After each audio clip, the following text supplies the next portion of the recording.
Immanuel Kant, nacido en Prusia, Königsberg.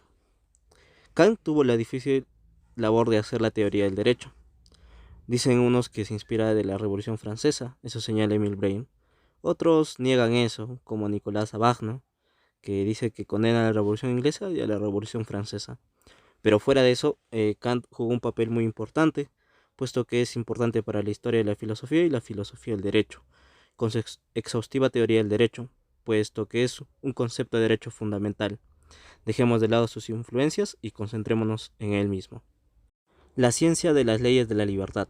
Para definir un concepto de derecho, Kant emplea el término ético en dos sentidos, uno estricto y otro amplio. Esto se ve aplicable cuando define el derecho como ciencia de leyes morales, que él divide en jurídicas y éticas. Para esto, la ciencia de las leyes de las libertades es considerada ética, así como su legalidad invalida también a la teoría del derecho, puesto que fue fundamentada en sus principios, poniendo así el empirismo jurídico fuera. La ética es válida en la sociedad jurídica y también en la comunidad moral. El Estado para Kant es un estado de naturaleza ética, pues la ética adquiere un sentido estricto. Siguiendo con la exposición sobre la ética y filosofía del derecho en Kant y su influencia en la Declaración Universal de los Derechos Humanos, entraré a hablar del aspecto de la teoría universal de los deberes. Kant define el deber como la acción a que una persona se encuentra obligada. El deber actúa como un imperativo categórico. Cuando Kant entiende la ética como teoría universal de los deberes, la divide en la teoría del derecho y la teoría de la virtud. En sentido amplio, la ética abarca ambos sistemas, pero en sentido estricto, actúa únicamente con la teoría de la virtud. Por un lado, la característica principal de la teoría del derecho es la de actuar como una obligación, pero no tanto en sus deberes, ya que estos pertenecen al ámbito de la ética en general, de la cual se predica que, aunque desaparezca la acción, aspecto distintivo de la legislación jurídica, la sola idea del deber es un estímulo suficiente. Para Kant, el concepto del deber se reduce al concepto de obligación, el cual implica la necesidad objetiva de una acción a partir de una obligación y, por tanto, una coacción para la acción. Por ello, las leyes morales actúan como un imperativo que contiene un deber. Según Kant, el imperativo categórico, que enuncia de una manera general lo que es obligatorio, puede formularse así.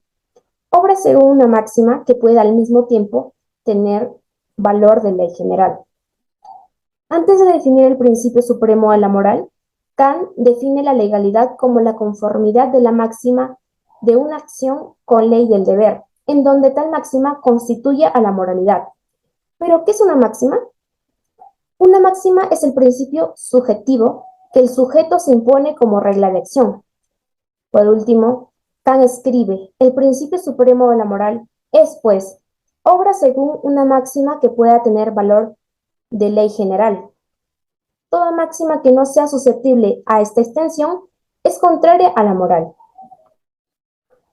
Por otro lado, hablaremos sobre lo que es la teoría del derecho.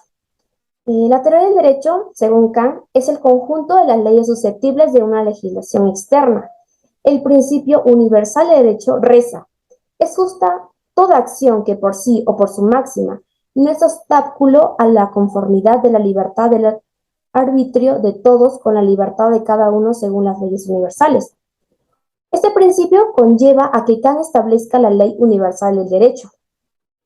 Obra exteriormente de modo que el libre uso de tu albedrío pueda conciliarse con la libertad de todos según una ley universal. El derecho, en efecto, no es más que la suma de aquellas condiciones bajo las cuales, según una ley universal, puede coexistir el libre albedrío de uno con el libre albedrío de los demás.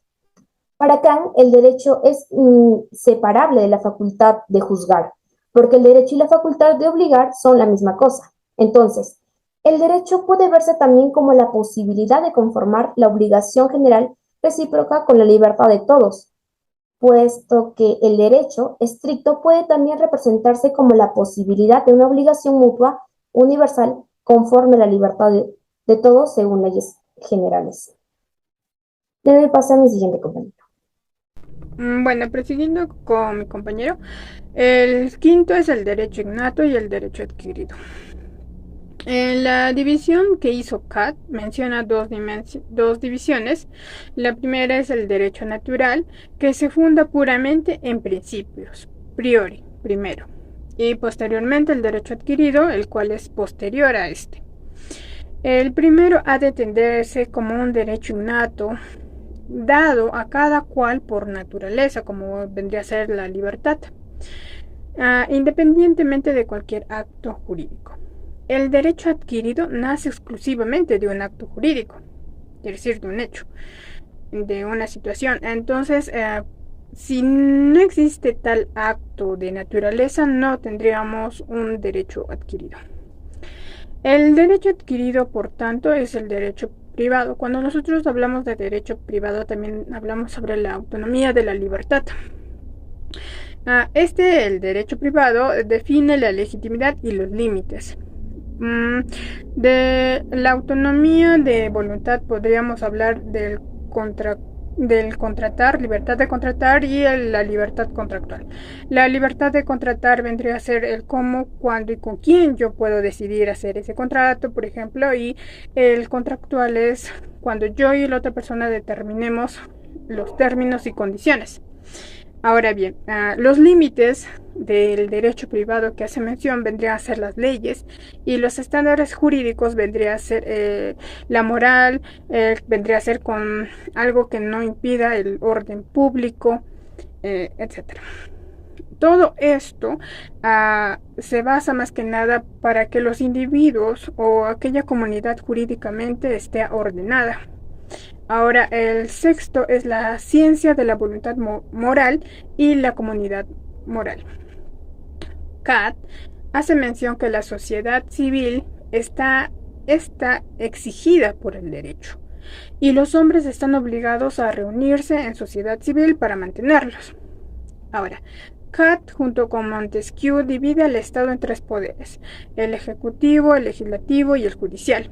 El primero, bajo la influencia de Rawls, que otorga el poder legislativo únicamente colectivamente al pueblo, puesto que debe proceder todo derecho, no debe absolutamente hacer injusticias a nadie por sus leyes. El segundo poder es el poder ejecutivo, que esto vendría a ser a la persona que gobierna, y el poder judicial, que lo dejaría en manos del juez. Le doy paso a mi compañera. Derecho cosmopolita y la paz perpetua. Kant comenzó una nueva fenomenología, ya que puso al sujeto como el centro que cosifica y determina la naturaleza. Es decir, que es el sujeto quien determina el mundo natural por medio de su percepción. Kant, en el campo de la ética, lleva a cabo otra revolución, que no se tiene certeza si ya ha sido aclarada al transformar el estado de hecho por un estado de derecho, del estado de naturaleza por un estado moral, y en el lenguaje metafísico filosófico al que estamos acostumbrados. Por ende, podemos sostener que Kant invierte el ser por el deber ser. El deber ser viene siendo el ideal de la utopía kantiana. El derecho cosmopolita puede, según Kant, asegurar la paz perpetua, su gran ideal. El derecho cosmopolita es el último fin ideal de la humanidad, y por consiguiente hay que tender a ello, puesto en esa búsqueda incansable se encuentra el progreso hacia una mejor humanidad. Kant versus Kant. Kurt Lisser cuestiona el concepto del derecho en Kant. Según Kurt, la coacción, la negación de la negación del derecho, pues cuando la conducta del ciudadano se muestra ilegal en la medida en que es un obstáculo para la libertad, según leyes universales. Entonces, la coacción que se opone a esta conducta ilegal hace a un lado el obstáculo, restableciendo así el orden jurídico. Para Lisser, Kant entra en contradicción con la crítica de la razón pura, la cual sostenía que el yo moral solo se podía concebir como una idea, o sea, como una tarea infinita, que se contrapone con la supresión de la vida, que implicaría la creencia de que el yo inmoral es algo existente en la forma definida. Otra de las contradicciones que Lisser resalta es la que encuentra entre el derecho penal kantiano y su filosofía de la religión, en donde sostiene que no puede negar la posibilidad de una elevación desde lo malo hacia lo bueno. Continuando con la presente exposición, hablaremos sobre la influencia de los ideales éticos kantianos en la Declaración Universal de los Derechos Humanos. En este artículo nos menciona sobre la influencia del deber en la ética de Kant y el deber en los derechos humanos.